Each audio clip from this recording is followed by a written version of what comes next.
Alhamdulillah, alhamdulillah di pagi hari ini kita bersama-sama bisa berjumpa kembali, bisa bertemu kembali dalam rangka kajian rutin para wali murid yang diselenggarakan secara rutin ya pada hari ini. Insya Allah pada pertemuan kali ini kita akan melanjutkan kajian tentang tafsir surat Al-Mutaffifin. Kita ambil dari atau kita kaji ya sesuai dengan yang sudah kita kaji sebelumnya dari tafsir Ibnu Katsir. Di pertemuan sebelumnya kita sudah membahas tafsir surat Al-Mutaffifin ini mulai ayat pertama. Nah ini yang saya akan lupa sampai berapa kemarin. Ada yang masih ingat?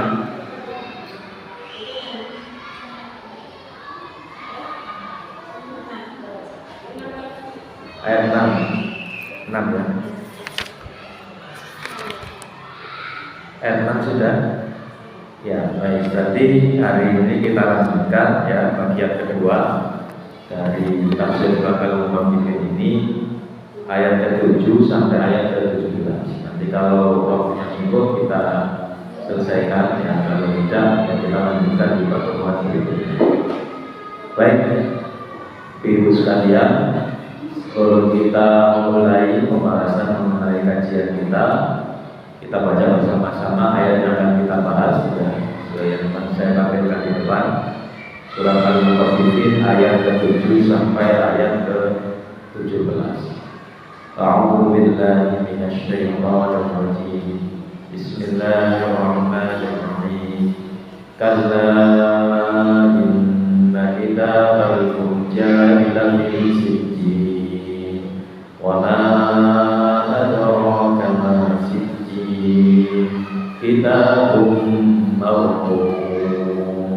وَيْلٌ يَوْمَئِذٍ لِلْمُكَذِّبِينَ الَّذِينَ يُكَذِّبُونَ بِيَوْمِ الدِّينِ وَمَا يُكَذِّبُ بِهِ إِلَّا كُلُّ مُعْتَدٍ أَثِيمٍ إِذَا تُتْلَى عَلَيْهِ آيَاتُنَا قَالَ أَسَاطِيرُ الْأَوَّلِينَ كلا بل ران على قلوبهم ما كانوا يكسبون كلا إنهم عن ربهم يومئذ لمحجوبون ثم إنهم لصال الجحيم ثم يقال هذا الذي كنتم به تكذبون. Baik, jadi di pertemuan sebelumnya sudah kita bahas mengenai bagian pertama dari surat Al-Mutaffifin, bahwasanya surat ini diturunkan terkait dengan kebiasaan buruk masyarakat Madinah yang pada waktu itu ya sebelum diturunkannya ayat ini atau mungkin sebelum hijrah, masyarakat Madinah itu terkenal sebagai orang-orang yang suka melakukan kecurangan dalam transaksi jual beli yang mereka lakukan. Jadi suka mengurangi timbangan. Ketika mereka sebagai seorang pembeli, maka mereka minta agar timbangannya itu dipenuhi, maka kalau bisa ditambah-tambah ya. Tetapi sebaliknya ketika mereka statusnya sebagai seorang penjual, maka mereka mencari cara bagaimana agar timbangan yang mereka timbang itu tidak pas, jadi dikurangi timbangannya, sehingga ditegur oleh Allah Subhanahu wa Ta'ala melalui ayat ini. Dan disebutkan ya sebagaimana sudah kita bahas di pertemuan sebelumnya, setelah turunnya ayat ini maka kemudian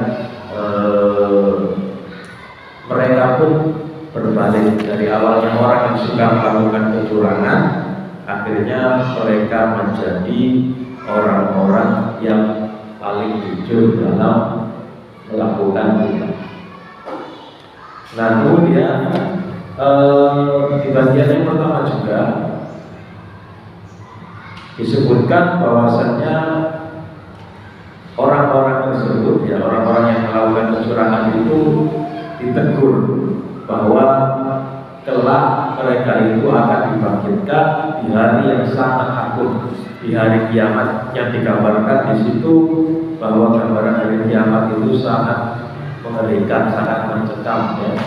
Di mana perhitungan Allah di hari kiamat itu perhitungan yang di sana tidak sekecil apapun perbuatan dosa, sekecil apapun pahala yang kita lakukan itu semuanya dihitung. Maka kemarin sudah kita pelajari bahwa sebelum tidur Rasulullah mengajarkan doa. Ya. Nah, ini doanya karena yang ta'awad billahi min dzikil maqam yaumal qiyamah. Allahumma inni a'udzubika min karbil.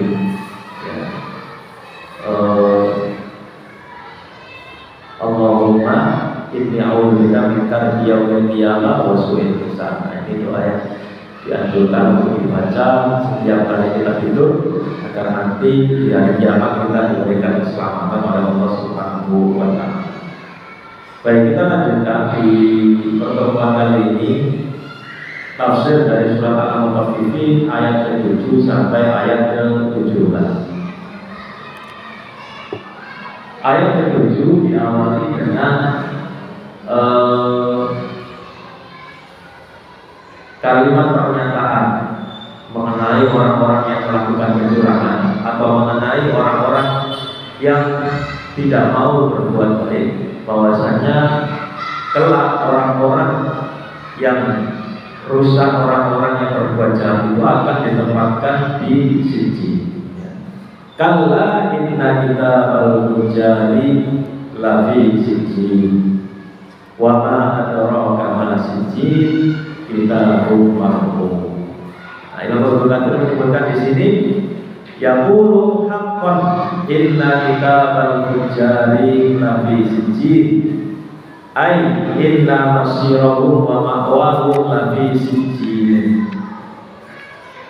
Haqqan, ya, kata itu artinya sungguh, benar-benar, sungguh ini sesuatu yang akan terjadi, yang pasti terjadi. Inna kitabal fujari lafi sijjin. Beliau menafsirkan di sini inna masirahum wa ma'wahum lafi sijjin. Sesungguhnya tempat kembali mereka, ya, tempat kesudahan mereka nanti, ya, orang-orang yang fujar ini, orang-orang yang berbuat kerusakan ini adalah di dalam sijjin. Ya, sijjin ini secara bahasa artinya kalimat atau tempat yang azim, ya, wa huwa azim, fa'ilun minas sajin. Kalau dalam bahasa Arab penjara itu as-sijnu, ya. Sijnu itu artinya penjara. Penjara itu kan tempat yang sempit, tempat yang digunakan untuk orang-orang yang jahat. Nah, sehingga kata sijin kalau secara bahasa itu artinya sesuatu yang sempit. Nah, tapi secara istilah yang dimaksud sijin di sini adalah salah satu neraka, ya.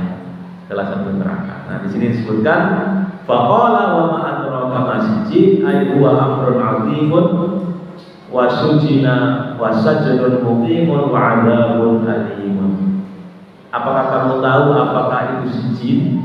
Nah, ini kalimat pertanyaan, tetapi fungsinya adalah untuk menyatakan, ya, pernyataan bahwasanya sijjin ini sesuatu yang sangat mengerikan, berupa sajnun muqimun wa 'adzabun alimun. Jadi penjara yang kekal abadi selamanya dan azab yang pedih di sana.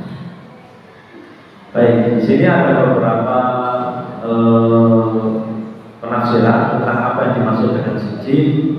Ada yang menyatakan Tsumma qala qailun hiya tahtal ardis sabi'ah. Wa taqaddama fi hadits al-Barra bin Azib fi hadits al-Tawil yaqulullahu azza wa jalla fi ruhil kafir uktubu kitabahu fi sijjin. Jadi sijjin itu ada yang mengatakan ini ada di lapisan bumi ke-7. Nah, ada juga yang berpendapat dia sohratun tahta sabi'ah khadra. Ini merupakan sohroh, ya, batu besar yang ada di lapisan bumi yang ke-7. Dan ada juga yang mengatakan sijjin itu adalah bi'run fi jahannam, sumur yang ada di neraka jahanam. Nah, lalu ada sebuah riwayat yang disebutkan dari Suhaib bin Sofwan dari Muhammad bin Ka'ab al-Quradi an Abi Hurairah an Nabi sallallahu alaihi wasallam qala al-falaku jumbun fi jahannam muwatta wa amma sijji fa mafruhun. Nah, ini ada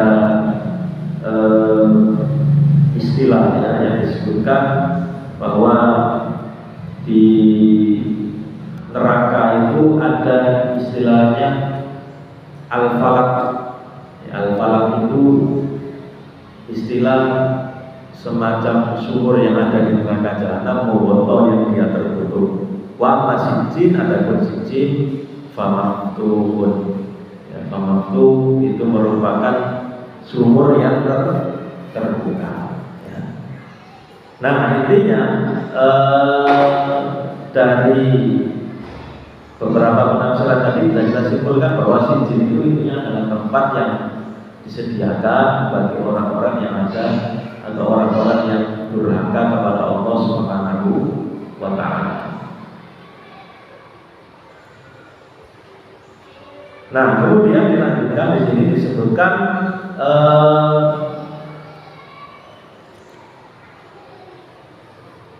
tafsir berikutnya, ya, ayat berikutnya, wa ma adraka ma sijjin, apakah kamu tahu apa itu sijjin? Ya, sijjin itu adalah kitabun marqum.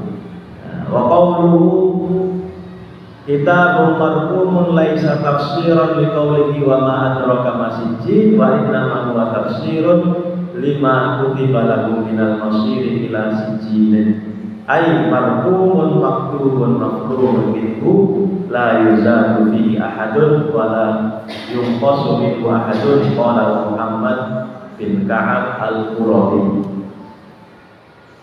Jadi kalau kita membaca ayat ini, ya, kata kitabun marqum, kitabun marqum itu artinya kan kitab yang di situ tertulis secara jelas. Nah, ini bukan jawaban dari wa ma adraka ma sijjin, karena seakan-akan ini jawaban. Jadi di ayat ke-18 itu kan disebutkan kalla inna kitabal fujjari lafi sijjin. Ketahuilah bahwasanya kitabal fujjar, takdir atau balasan bagi orang-orang yang berbuat kerusakan itu lafi sijjin, adalah di sijjin. Sijjin itu menurut penafsiran tadi, salah satu penafsiran adalah sumur yang ada di neraka jahanam. Wa ma adraka ma sijjin, tahukah kamu apakah itu sijjin? Nah, ini kan bentuk kalimat pertanyaan. Tapi kalimat pertanyaan yang ada di ayat ke-19 ini bukan pertanyaan yang membutuhkan jawaban. Ya. Jadi pertanyaan yang tujuannya adalah untuk menggambarkan bahwa sijjin ini memang sesuatu yang sangat mengerikan, sesuatu yang sangat besar. Tahukah kamu apakah itu sijjin? Ya, seperti kita misalnya ada orang, anaknya orang kaya atau orang pejabat, ya, lalu dia mengatakan, tahu nggak kamu saya ini anak siapa? Kan semuanya sudah tahu, ya. Anak presiden misalnya, dia bilang, tahu nggak kamu saya ini anak siapa? Itu tujuan dia bertanya seperti itu bukan untuk mendapatkan jawaban, bukan untuk mendapatkan jawaban, kamu anaknya presiden, bukan untuk itu, tapi dia bertanya untuk sombong, ya, untuk menunjukkan bahwa dia itu anaknya orang besar, ya. Nah, begitu pula di ayat ini, wa ma adraka ma sijjin. Tahukah kamu apakah itu sijjin? Sehingga kalimat atau ayat ke-20 kitabun marhum. Kitabun marhum di situ merupakan kalimat lain. Nah, di sini beliau menyebutkan kitabun marhum ini bukan tafsir dari ayat sebelumnya wa ma adraka ma sijjin, tetapi kitabun marhum itu adalah tafsir dari penjelasan ya, bahwasannya orang-orang yang masuk ke sijjin itu adalah orang-orang yang sudah tercatat bahwa dia akan masuk ke sijjin. Sudah ditentukan simpulan ini adalah orang yang nanti akan masuk ke sijjin. Jadi memang orang-orang yang berbuat buruk, orang-orang yang berbuat jahat itu adalah orang-orang yang memang sudah tercatat, istilahnya sudah terdaftar ya, terdaftar secara resmi bahwasanya dia akan masuk ke dalam sijjin. Jadi pahami ya. Baik, kemudian disebutkan umma qala wailun yauma idzil lil mukadzibin alladzina yukadzibuna biyaumiddin wa ma yukadzibu bihi illa kullu mu'tadin asim. Kemudian Allah berfirman wailun yauma idzil lil mukadzibin ay idza saru yaumal qiyamati ila ma au'adahumullahu minas sajni wal 'adzabil muhin kama taqaddama al-kalamu 'ala qawlihi wailun bima aghna an i'adatihi wa annal murada min dzalika al-halaku wad damar kama yuqalu wailun lil fulani. Wail itu artinya kecelakaan ya, kecelakaan, kehancuran, kebinasaan. Sungguh kebinasaan pada hari itu mukadzibin. Jadi orang-orang yang mendustakan ajaran agama Allah, orang-orang yang tidak mau mempercayai Rasulullah, orang-orang yang mendustakan Al-Quran, itu mereka pada hari itu adalah orang-orang yang mendapatkan wail, mendapatkan kecelakaan. Idza saru yaumal qiyamati ila mau'awadahumullah minas sajni wal 'adzabil muqim. Ketika nanti di hari kiamat mereka akan mendapatkan apa yang dijanjikan Allah berupa ancaman as-sajn wal 'adzab al-muqim, ancaman kurungan dan ancaman azab yang pedih. Nah, ini ada hadis yang terkait dengan itu, diriwayatkan dari Muawiyah bin Haidah, dari ayahnya, dari kakeknya, dia berkata Rasulullah Shallallahu Alaihi Wasallam bersabda, wailul lilladzi yuhadditsu fayakdzib liyudhikan nasu wailul lahu. Nah, ini sebenarnya tidak ada kaitan langsung dengan ayat ini, tapi ini merupakan salah satu ancaman, salah satu sesuatu yang dicela oleh Rasulullah. Mungkin saat ini banyak yang melakukannya ya. Mudah-mudahan tidak termasuk, tapi di media itu banyak yang melakukan hal ini. Wailun, sungguh celaka, lilladzi yuhadditsu fayakdzib liyudhikan nasu. Orang yang berbicara kemudian dia berdusta agar membuat orang lain tertawa. Nah, ini kan biasanya ada jenis-jenis lawakan gitu ya, yang seperti ini. Jadi dia ngarang-ngarang cerita, dia berdusta agar membuat orang lain tertawa. Bahkan juga tren saat ini istilahnya, anak-anak itu juga saya nggak tahu, mereka mungkin dapat istilah ini dari tontonan ya, tontonan di YouTube, tontonan di televisi. Di televisi kan jarang ya. Ada yang masih sering nonton TV, punya jadwal khusus. Nonton di rumah. Nah, nonton HP biasanya itu ada istilah prank. Prank itu kan mengerjai orang lain. Nah, tujuannya kan Tujuannya sebenarnya apa? Orang melakukan prank itu kan tujuannya untuk guyon saja, ya. Tujuannya untuk apa? Sekedar lucu-lucuan. Nah, padahal yang dilakukan itu sesuatu yang buruk, tapi dianggap sebagai sesuatu yang biasa. Nah, ini bisa jadi masuk ke dalam larangan yang dilarang Rasulullah SAW. Berbicara kemudian dia berdusta, tujuannya adalah agar orang-orang tertawa. Wailun lahu, sungguh celaka baginya, sungguh celaka baginya. Baik, kemudian disebutkan summa qala ta'ala mufassiran lil mukadzibin al-fujjar al-kafarah. Al-mukadzibin, siapa yang dimaksud dengan orang-orang yang mendustakan? Di ayat ke-10 itu alladzina yukadzibuna biyaumiddin, yaitu orang-orang yang mendustakan yaumiddin, hari kiamat. Ai la yusaddiquna bi wudu'ihi wa la ya'taqiduna kaunahu wa yastabiduna amrahu, yaitu orang-orang yang tidak mempercayai terjadinya hari kiamat. Mereka juga tidak meyakini hari kiamat itu terjadi, dan juga mereka yastabiduna amrahu, mereka juga menganggap mustahil sesuatu atau hari kiamat itu terjadi. Nah, ini adalah sesuatu, ya. Jadi pengingkaran terhadap hari kiamat ini adalah yang dilakukan, ya, sesuatu yang dilakukan atau yang menjadi sesuatu yang diingkari oleh orang-orang kafir Quraisy. Jadi orang-orang kafir Quraisy itu kan mereka penyembah berhala. Mereka itu sebelumnya yang di Makkah itu kan ajaran yang dibawa ajaran Nabi Ibrahim, ya.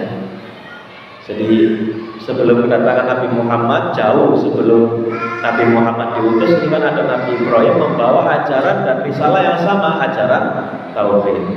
Nah, orang-orang jahiliyah ketika menerima ajaran Nabi Ibrahim alaihissalam, ya, atau ajarannya berkembang di zaman Nabi Ibrahim, ya ajaran tauhid, hampir sama dengan ajaran Nabi.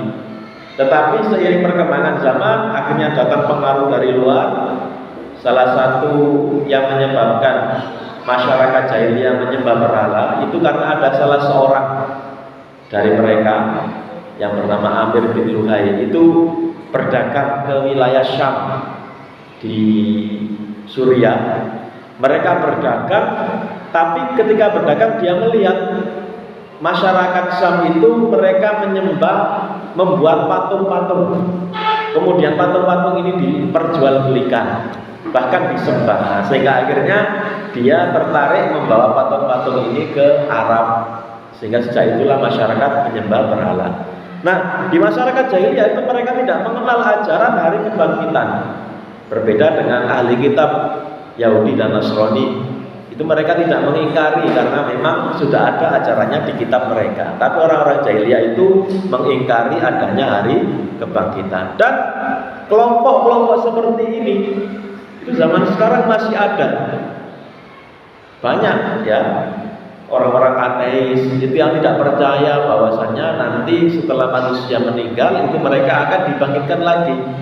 Karena mereka sudah sejak awal tidak percaya terhadap Tuhan. Mereka menganggap mustahil, masa ada orang yang sudah mati, jasadnya sudah terkubur, dimakan tanah, nanti dibangkitkan lagi. Nah, ini ancaman bagi orang-orang yang seperti itu. Alladzina yukadzibuna bi yaumiddin. Kemudian dilanjutkan wa ma yukadzibu bihi illa kullu mu'tadin atsim. Orang-orang yang tidak percaya terhadap hari akhir itu adalah orang-orang yang mu'tadin atsim. Mu'tadin itu artinya berlebih-lebihan dalam perbuatannya, min ta'atil haram wal mujawaza fi tanawulil mubah wal athim fi aqwalihi in hadatsa kadzaba wa in wa'ada akhlafa wa in khasama fajara. Nah, ini ciri-ciri tafsir dari mu'tadin athim. Mu'tadin itu kan arti bahasanya orang-orang yang berlebihan. Orang yang berlebihan, dari kata yang tanda ya. Mu'tadil itu artinya orang-orang yang berlebihan, yaitu orang-orang yang berlebihan dalam perbuatannya, berupa menerabas sesuatu yang haram ya. Wal mujawaza fi tanawulil mubah. Nah, ini jadi peringatan. Kalau yang pertama ini mengkonsumsi barang-barang yang haram, nah insya Allah kita semua terhindar dari ini ya, bisa terhindar. Tetapi yang kedua ini yang perlu kita waspadai, wal mujawaza fi tanawulil mubah, terlalu berlebih-lebihan dalam mengkonsumsi sesuatu yang mubah. Apa contohnya, Bu? Sesuatu yang mubah itu kan banyak ya. Ya, makanan-makanan yang kita makan ini bisa berupa konsumsi dalam artian makan, minum ya, terlalu berlebihan dalam makan dan minum, atau yang lainnya, pakaian terlalu berlebihan, kemudian kendaraan dan lain sebagainya. Meskipun sesuatu yang mubah ya, tetapi kalau berlebih-lebihan itu menjadi sesuatu yang tidak baik. Nah, yang dijelaskan di sini bahwa mu'tadil itu selain orang yang menerobos larangan Allah berupa melanggar hal-hal yang diharamkan, juga terlalu berlebih-lebihan dalam sesuatu yang mubah. Nah, kemudian azim itu disebutkan in hadatsa kadzaba. Ini ciri-ciri orang munafik. Nah, kita harus menghindari sebisa mungkin. Jika dia berkata, dia dusta. Wa in wa'ada akhlafa, ketika berjanji dia ingkar. Wa in khosoma fajaro, ketika dia bertengkar, berselisih dengan sesamanya, fajaro, dia berbuat curang. Ini adalah ciri-ciri orang munafik. Meskipun bukan berarti ketika ada orang yang bohong itu kita langsung mencapnya sebagai orang munafik. Karena munafik itu ada dua macam ya. Para ulama mengkategorikan munafik itu ada dua macam. Yang pertama adalah nifaq i'tiqadi, munafik secara akidah. Jadi memang benar dia itu sebenarnya bukan orang Islam, orang yang pura-pura masuk Islam, tetapi aslinya dia itu orang kafir, orang non-muslim, pura-pura masuk Islam untuk merusak Islam dari dalam. Itu orang munafik i'tiqadi secara keyakinan. Tapi ada juga jenis kemunafikan kedua, namanya nifaq amali, munafik secara amalan. Memang dia secara akidah keyakinan dia orang Islam, orang yang mengakui bahwasannya tidak ada Tuhan selain Allah ya, sholat ya sholat, zakat ya zakat, ya menjalankan kewajiban-kewajiban, tapi ada beberapa amalan yang dia lakukan yang itu menjadi ciri-ciri amalan orang munafik. Seperti disebutkan di sini, berdusta, kemudian ingkar janji, lalu berbuat curang. Nah, ini kalau dilakukan oleh seseorang, maka dia telah melakukan amalan orang munafik, meskipun belum tentu atau tidak langsung otomatis dia menjadi munafik secara keyakinan. Jadi pahami ya? Kita lanjutkan. Ini masih berbicara tentang orang-orang yang mukadzibin itu ya, orang-orang yang suka mengingkari tadi. Ciri-ciri berikutnya adalah idza tutla alaihi ayatuna qala asatirul awwalin. Orang-orang ini, orang-orang yang mengingkari hari kebangkitan itu, ketika dibacakan kepada mereka ayatuna, dibacakan kepadanya ayat-ayat kami, qala, mereka mengatakan asatirul awwalin, itu adalah dongeng orang-orang terdahulu. Ai idza sami'a kalamallahi minar rasuli yakdzibu bihi wa yadhunnu bihi dhanna saw fa ya'taqidu annahu mufta'ilun majmu'un min kutubil awail kama qala ta'ala wa idza qila lahum madza anzala rabbukum qalu asatirul awwalin wa qalu asatirul awwalin iktatabaha fahiya tumla alaihi bukratan wa asila.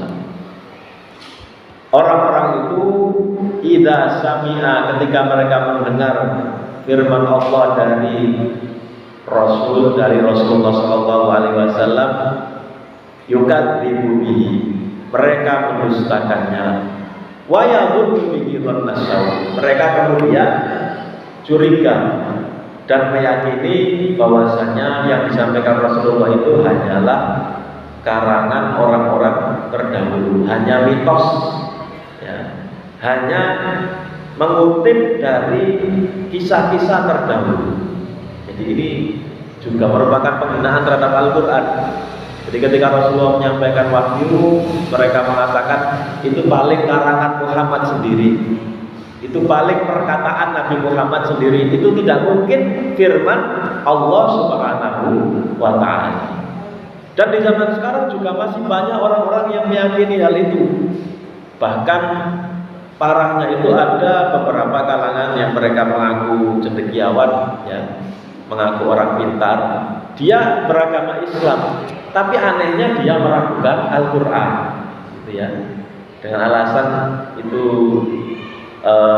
sebagai bentuk pikiran yang kritis, ya, tapi pikiran kritisnya itu pikiran kritis yang keblinger, gitu ya, tidak berdasarkan ilmu. Setelah diteliti, ya, banyak bantahan dari orang-orang lain, mereka ternyata penelitiannya itu penelitian yang dangkal. Nah, orang-orang Arab itu meyakini, orang-orang Quraisy itu yang membuat mereka tidak mau beriman, itu karena meyakini bahwa Al-Quran itu adalah perkataan Nabi, karangan dari Nabi.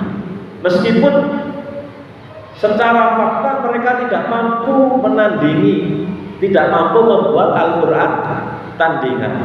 Sehingga ketika dalam rapat yang mereka gelar, itu mereka kebingungan. Kita ini enaknya itu memberikan propaganda apa sehingga orang-orang itu tidak mau mengikuti Nabi. Julukan apa yang kita sematkan kepada Nabi, kepada Muhammad ini, agar orang-orang menjauhinya. Karena Rasulullah ketika itu kan, beliau ketika masih di Makkah itu berdakwah di musim haji. Jadi di zaman jahiliyah atau zaman diutusnya Nabi, ketika umat Islam masih tertindas itu, haji masih ada. Ya, haji sudah ada, tapi banyak penyimpangan. Rasulullah melakukan dakwah kepada orang-orang yang datang dari berbagai macam daerah itu untuk mengajak mereka masuk Islam, menawarkan ajaran agama Islam.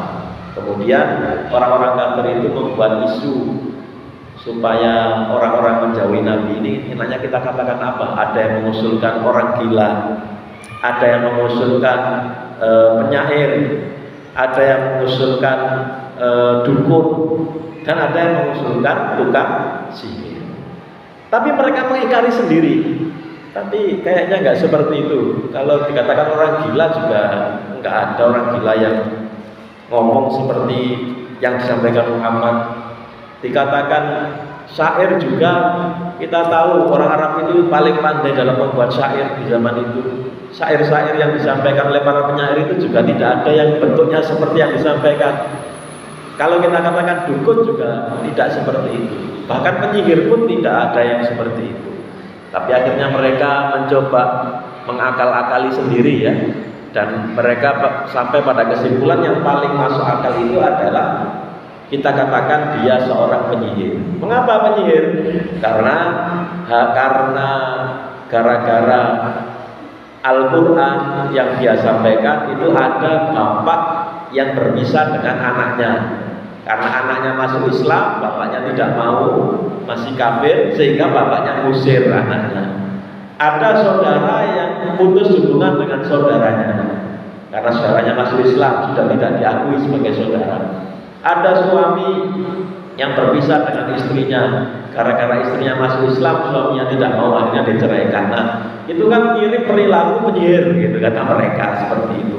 Jadi karena ketidakmampuan mereka dalam membantah wahyu yang disampaikan oleh Rasulullah, maka mereka membuat propaganda, membuat isu-isu buruk seperti itu. Nah, termasuk diantaranya mereka mengatakan bahwa Al-Quran itu adalah karangan dan dongeng orang-orang terdahulu. Maka di ayat berikutnya, di ayat ke 14 langsung di sini dibantah oleh Allah, kalla bal rana ala qulubihim ma kanu yaksibun. Nah, di sini di ilmu tajwid itu ada bacaan apa, Bu? Bal, sakta ya. Jadi berhenti sejenak. Jadi bukan kalla bal rana, tapi kalla bal rana. Nah, seperti itu ya. Kalla bal rana ala qulubihim ma kanu yaksibun. Ai laisal amru kama za'amu wala kama qalu. Sekali-kali tidak, yang sebenarnya itu tidak seperti yang mereka anggap dan mereka katakan, bahwa Al-Quran itu adalah asatirul awwalin, karya dongeng orang-orang terdahulu. Bal huwa kalamullahi wa wahyuhu wa tanziluhu ala rasulih sallallahu alaihi wasallam. Tetapi Al-Quran itu adalah firman Allah dan wahyunya yang diturunkan kepada Rasulullah sallallahu alaihi wasallam. Wa innama ujiba qulubuhum 'anil imani bihi ma 'alaiha minar raib alladzi qad labisa qulubuhum min kathratil dzunubi wal khotoya. Tetapi orang-orang kafir itu hati mereka terhijab, tertutup dari keimanan karena apa? Karena ada raib. Balrona, ar-raib itu adalah noda yang menutupi hati mereka. Bahkan karena noda ini banyak, awalnya setitik, karena saking banyaknya dosa dan kesalahan yang mereka lakukan, akhirnya mereka tidak mendapatkan hidayah dari Allah Subhanahu wa ta'ala. Nah, ini ya. Nah, ini ada istilah ar-raib itu dosa yang menutupi hati orang kafir. Kemudian ada al-ghaib. Ghaib itu dosa yang bisa membekas kepada al-abror. Abror itu orang-orang yang beriman, orang-orang yang baik, tapi levelnya itu masih level standar ya. Wal ghaib lil muqarrabin. Kalau ghaib itu sesuatu perbuatan dosa yang bisa mempengaruhi hati orang-orang yang dekat kepada Allah Subhanahu wa ta'ala. Jadi para jamaah, para wali murid sekalian, ini pelajaran penting yang berharga yang harus kita ambil dan kita waspadai ya. Rasulullah pernah bersabda, jadi disebutkan terkait dengan ayat ini, innal 'abda idza adnaba dzanban kanat nuqtatan saudaa fi qalbihi fa ittaba minhu sumila qalbuhu wa in zada zadat fadzalika qaulullah kalla bal rana ala qulubihim ma kanu yaksibun. Seorang hamba jika dia berbuat dosa, satu kali dosa, kanat nuqtatan saudaa fi qalbi, maka di hatinya itu ada setitik hitam. Nah, jadi kalau kita ibaratkan hati itu seperti kaca ini, berbuat dosa, nah betul ini kerasan ini, nah, itu langsung ada titik hitam, betul di hati. Terus menerus, kalau titik hitam itu terus menerus tidak dihilangkan, ya maka kaca yang awalnya apa? Bening itu ya jadi kaca hitam. Sehingga efeknya, dampaknya karena selalu sering melakukan perbuatan dosa, maka ketika kita dinasihati ya, ketika ada yang mengajak kita untuk bertobat, mengajak kita kepada kebenaran, itu di hati kita tidak mau menerima karena saking kotornya hati kita itu. Na'udzubillah min dzalik. Fa in taba minha suqila qalbuhu. Nah, tapi kalau mau tobat, mau menyelesaikan perbuatan dan berjanji tidak mengulangi perbuatan tersebut, suqila qalbuhu, maka hatinya itu suqila itu artinya bening kembali gitu ya. Noda-noda hitam itu dihapus kembali. Wa in zada zadat. Tetapi ketika dia tidak mau dan terus menambah dosanya, maka dosa itu akan bertambah. Nah itulah ya, titik-titik dosa itulah yang disebut oleh Allah Subhanahu wa taala dengan roin. Kalla bal rona ala qulubihim maka yaksibun. Ini ada beberapa riwayat yang sama. Nah ini ada tambahan penjelasan dari Hasan Al-Basri.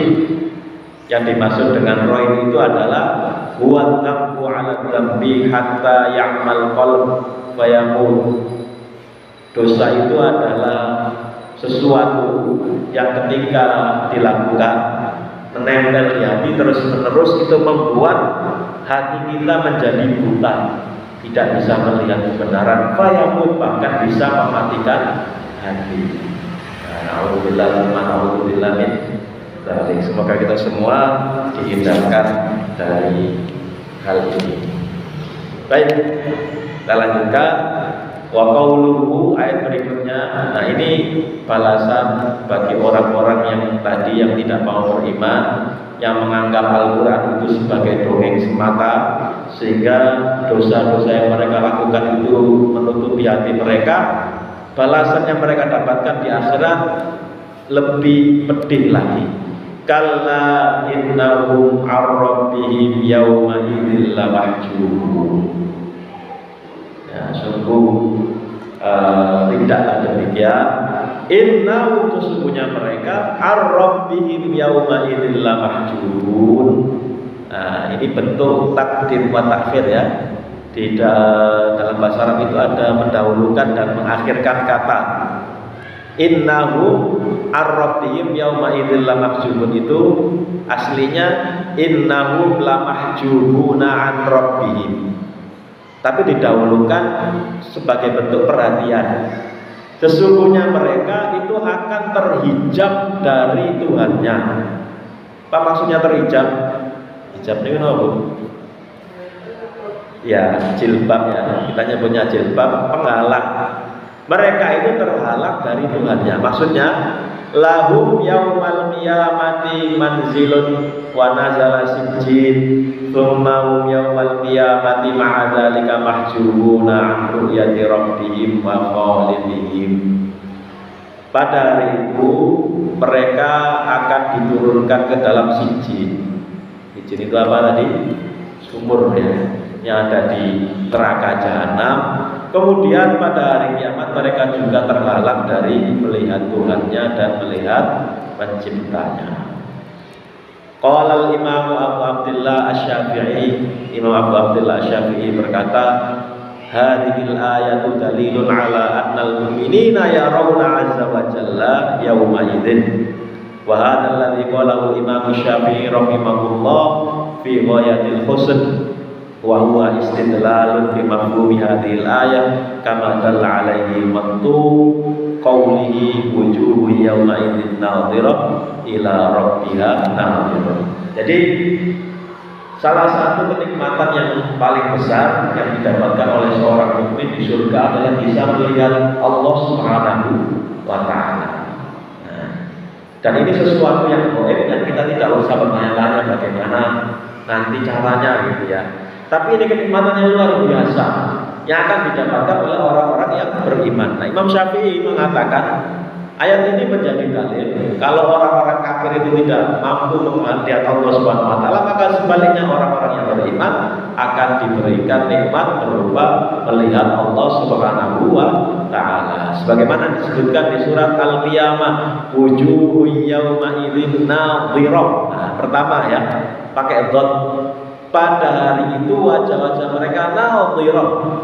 Nadhirah itu artinya berseri-seri, bergembira. Nah, ini pakai dhad. Ila rabbiha nadhirah. Nah, nadhirah yang kedua pakai dhad. Mereka melihat Tuhannya. Jadi nadhirah kedua artinya melihat, nadhirah pertama artinya berseri-seri. Nah, ini merupakan salah satu akidah yang dalilnya berdasarkan ayat ini, kemudian juga berdasarkan hadis-hadis nabawi yang sahih. Ya.